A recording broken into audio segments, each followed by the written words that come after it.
Hello viewers, today we have Dr. Avinash Patwardhan at our show. He is an MD with background in obstetrics and has been a professor at George Mason University College of Health and Human Services. He has been a researcher in the field of yoga for a long time, having practiced it for his entire life. Over the last couple of years, he has published 7 scholarly articles that discuss myriad of topics such as efficacy of yoga in disease control, yoga tourism industry and its use in psychotherapy.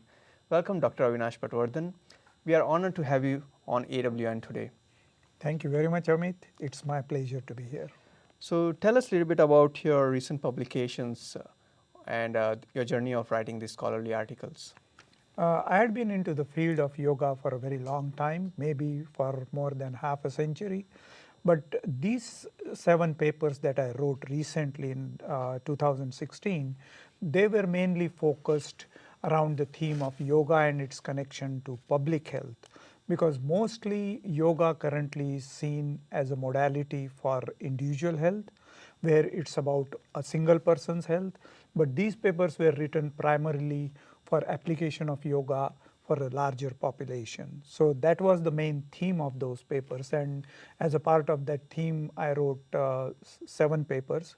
6 of them were kind of peer-reviewed journal papers, and one was a paper written mainly for the research students in yoga about conducting the research, but I would not talk much about that.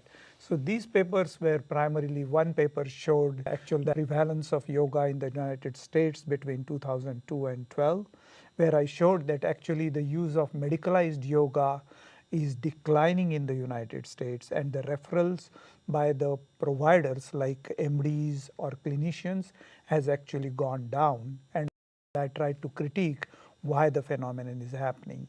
Then 2 more papers I wrote. One was about the nature of the research conducted around yoga and what are the challenges that the research industry is facing and what are probably the good solutions to address those problems.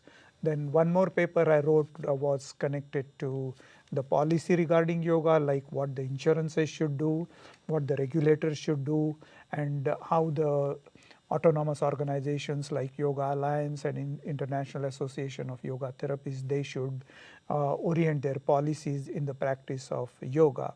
And then I wrote one more paper about how the tourism industry can promote and solve one of the big challenges in the field of yoga, which is related to the use of yoga by males and underserved populations. Then one paper I wrote about building a small theory of practice of yoga, because yoga research has a lot about mechanism of efficacy of yoga, but there is not really a cogent theory of yoga, and I proposed a hypothesis which might comment on that. And then in the last paper I talked about how probably yoga can be used in conjunction with psychotherapy related to a couple of mental health and stress management issues. So yoga for tourism sounds quite interesting. So did you attend any of these retreats and what are your views about them? Yeah, I've attended a couple of them in Europe. And essentially means what I wrote in that paper was that I pointed out to 2 disparities in the use of yoga, and those are, number one, if you would find the yoga users, predominantly they are females. 75% of yoga users are females, and males are not so much engaged into practice of yoga, and there are some reasons. And one of the scientific papers said that males probably do not know how to get started with yoga, and there are some misconceptions associated with that. Another facet that I pointed out in that paper was that the underserved communities, the low socioeconomic group people, those people are probably suffering more from chronic diseases.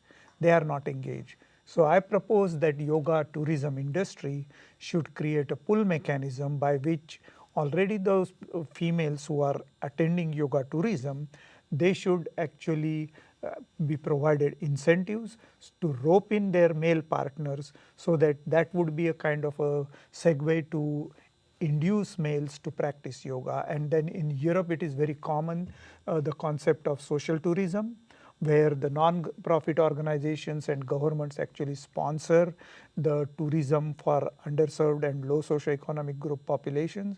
So I propose that that mechanism should be used so that those people who cannot afford directly yoga retreats, they can afford it.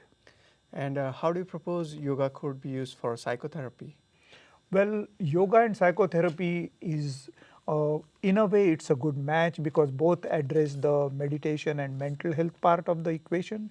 However, there are some challenges, and those challenges are that at fundamental level, yoga philosophy and psychotherapy philosophies are different because psychotherapies assume ego and I concept of ego, whereas yoga negate that. Therefore, this challenge needs to be resolved, but at the end, probably they profess the same thing. But the most important challenge for merging and integrating yoga therapy and psychotherapy is that the yoga providers are not enough trained for that, and the yoga facilities don't have that kind of infrastructure.